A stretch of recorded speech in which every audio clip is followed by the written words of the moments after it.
নমস্কার বন্ধুরা, চম্পাস ফ্যামিলিতে আপনাদের আরেকবার স্বাগত। তো বন্ধুরা, আবার একটি নতুন রেসিপি নিয়ে চলে এসেছি। চলুন তাহলে দেখা যাক। আজকের রেসিপি আলু পনিরের কোপ্তা। তো আলু পনিরের কোপ্তা করার জন্য আমি এখানে নিয়ে নিয়েছি 500 গ্রাম পনির, আর পনিরগুলোকে আমি কিউব করে কেটে নিলাম। আর দুটো টমেটো এখানে পেস্ট করে নেব।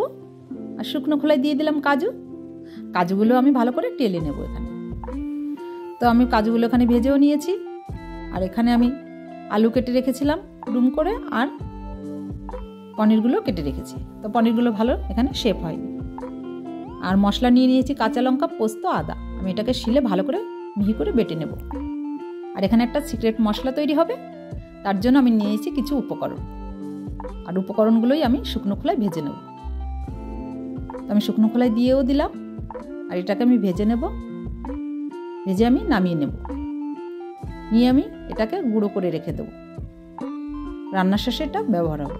এদিকে মশলাটাও বাটা হয়ে গেছে, মশলাটাও আমি তুলে নিলাম। আর এই শিলেই আমি দিয়ে দেবো কাজুগুলোকে এখানে গুঁড়ো করে নিয়ে নেব। কড়াইতে তেল দিয়ে দিলাম। আর ওই তেলেই দিয়ে দেবো আমি আলুগুলো, কেটে রাখা আলুগুলো দিয়ে আমি সামান্য এখানে লবণও দিয়ে দেবো। আর দিয়ে দেবো কিছু হলুদ দিয়ে আমি ভালোভাবে আলুটাকে নেড়ে চেড়ে নেব। দেখুন আলুটা অনেকটা নরম হয়ে গেছে। তা বন্ধুরা, যারা এখনও পর্যন্ত এই চ্যানেলটিকে সাবস্ক্রাইব করেননি, অবশ্যই করে সাবস্ক্রাইব করে দেবেন, এই অনুরোধ রইল আপনাদের কাছে। আর এদিকে এই তেলেই আমি পনিরগুলো ভেজে নিলাম। পনিরগুলো একটু কমই ভাজবো। পনিরটা কম ভাজলে একটু টেস্ট হয়, কারণ সফট ব্যাপারটা থাকে। আর ওই তেলে আমি জিরে, শুকনো লঙ্কা, তেজপাতা দিয়ে দিলাম। আর দিয়ে দেবো মশলা। কিছুক্ষণ নাড়াচাড়ার পরে আমার এখানে কিছু গুঁড়ো মশলা দেবার পালা। তার মধ্যেই দিয়ে দিলাম খানিক হলুদ, আর দিলাম স্বাদ মতো নুন, আর দেবো কাশ্মীরি লঙ্কা গুঁড়ো। আর পেস্ট করে রেখেছিলাম টমেটো, ওটাও আমি এখানে অ্যাড করে দিলাম। দিয়ে দেখুন কত সুন্দর কালারটা এসেছে।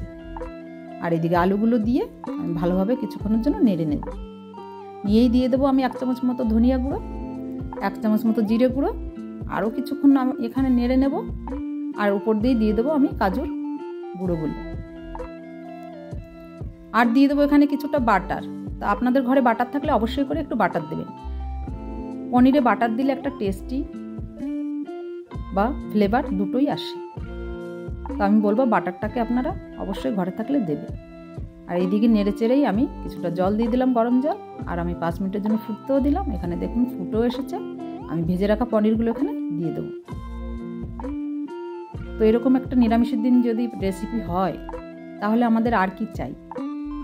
তো মাছ মাংসকেও হার মানিয়ে দেবে। এখানে আমি টেস্ট ব্যালেন্স রাখার জন্য কিছুটা চিনিও অ্যাড করে দিলাম। আর বন্ধুরা, এখন ওই সিক্রেট মশলাটা এখানে দিয়ে, গরম মশলাটা এখানে দিয়ে ছড়িয়ে দেবো। তো আলু পনিরের কোপ্তা এখানে পুরোপুরি রেডি।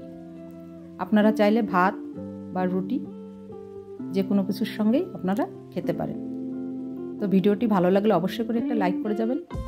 দেখা হবে অন্য কোনো ভিডিওতে। ততক্ষণ ভালো থাকবেন, সুস্থ থাকবেন। নমস্কার।